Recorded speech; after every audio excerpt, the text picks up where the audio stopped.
दोस्तों कैसे आप लोग। तो आज हम जानेंगे कि रेसिप्रोकेटिंग पंप होता क्या है और ये कैसे वर्क करता है। तो रेसिप्रोकेटिंग पंप क्या है, एक पॉजिटिव डिस्प्लेसमेंट पंप है और ये क्या है, एक पिस्टन सिलेंडर के अरेंजमेंट से काम करता है। ये हमारा रेसिप्रोकेटिंग पंप है। इसमें जैसे हम आईसी इंजन में पिस्टन सिलेंडर का अरेंजमेंट होता है, सेम वैसे ही होता है।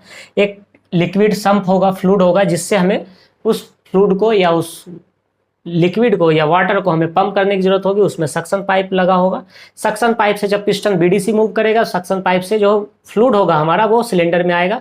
फिर जब वो टीडीसी की तरफ मूव करेगा तो उस पर प्रेशर क्रिएट होगी उस फ्लूइड पे। जब उसको हम कंप्रेस करने की कोशिश करेंगे, क्योंकि हमारा जो लिक्विड होता है वो इनकम्प्रेसिबल होता है, वो क्या होगा, जब उस पर प्रेशर लगेगा तो प्रेशर लगने के बाद क्या होता है, फ्लूइड जो है उस प्रेशर को इक्वली डायरेक्शन में वो डिस्ट्रीब्यूट कर देता है। तो वो क्या है, हाई प्रेशर के साथ हमारा डिलीवरी पाइप से बाहर आ जाएगा। अगर हम रेसिप्रोकेटिंग पंप का जो बेस्ट एग्जांपल है वो समझे, तो जो हम पहले घरों में देखते थे या हमारे स्कूल्स में, गांव में जो हैंडपंप होता था जिसको चापाकल भी बोलते थे, वो क्या है, वो एक single acting positive displacement reciprocating pump है।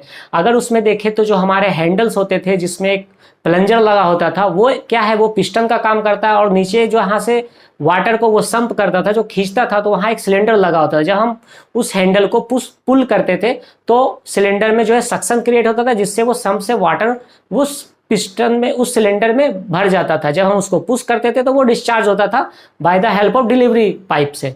तो ये बेस्ट एग्जांपल है समझने के लिए कि हमारा रेसिप्रोकेटिंग पंप कैसे काम करता है और उसका यूज क्या है। तो हमारा जो चापाकल था, जो हम पुराने दिनों में देखते थे, अभी तो कम देखने को मिलता है, गांव में या स्कूलों में और घरों में होते थे, वो क्या है, वो सिंगल एक्टिंग पॉजिटिव डिस्प्लेसमेंट है रेसिप्रोकेटिंग पंप ही है। थैंक यू सो मच, मिलते हैं नेक्स्ट वीडियो में।